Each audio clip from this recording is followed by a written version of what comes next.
What's up, co-reporters, and welcome back to my channel. The 3-year-long divorce between Real Housewives of Atlanta star Kenya Moore and her now ex-husband, Marc Daly, has finally come to a close. So I just want to give a little round of applause to Kenya Moore because I imagine that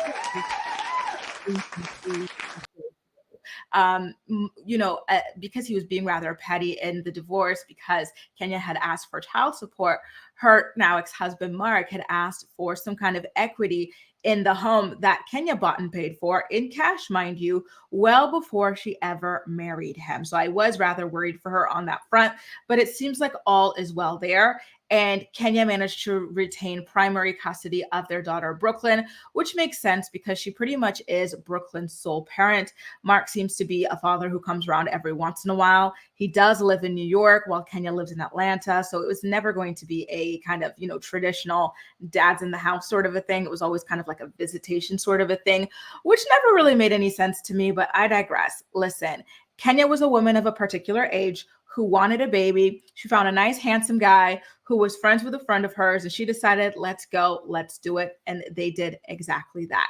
I'm happy for her. She and Brooklyn have the most beautiful relationship. So what can you say? Now, let's get into some of the messiness that was spilled in the midst of this divorce, because Marc Daly was going for some of Kenya's money and he was trying to negotiate child support he didn't want to pay. They revealed some of their financial info. And so now we find out how much Kenya makes per month versus how much Marc makes per month. And this is according to Marc's attorneys, by the way, Marc and Marc's attorneys. There wasn't really any kind of forensic accounting that was done according to like this article from what I'm seeing of it.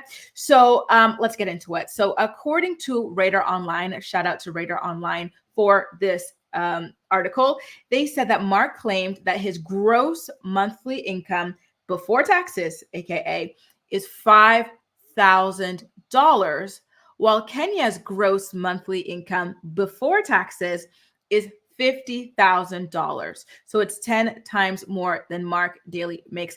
Guys, what is it that Marc Daly does for work?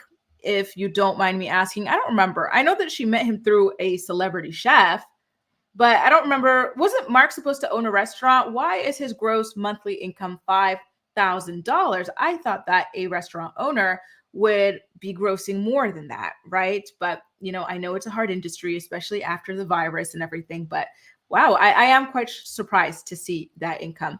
Now, Kenya, by contrast, making $50,000 per month is not bad.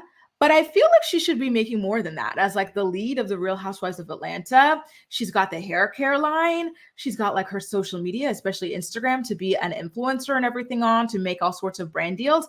So I feel like $50,000 a month is fantastic. I am not knocking it, but I do feel like Kenya can be optimizing her star power to be making even more than that. I would have pegged her at over 100,000 per month. I was expecting double and even more than that, but I digress. She's doing great. Good for you, Kenya. Marc, I do want to know a little bit more information about what happened there.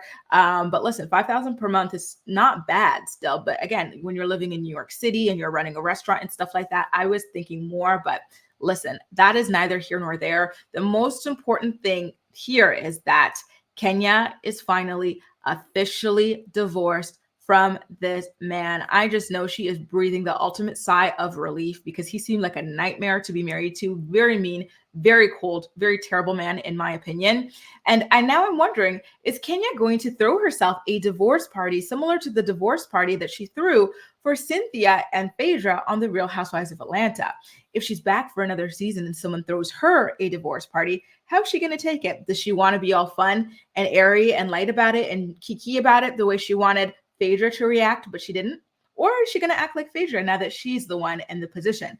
That's something I want to see on the next season of the show. So I am crossing my fingers. I am knocking on wood that Kenya is going to be back for another season. Guys, do you guys want her back for another season to kind of see a little bit more about how this divorce ultimately wound up playing out now that it's done and she can talk about it more? Let me know all your thoughts and opinions in the comment section down below. And as usual, we'll chat.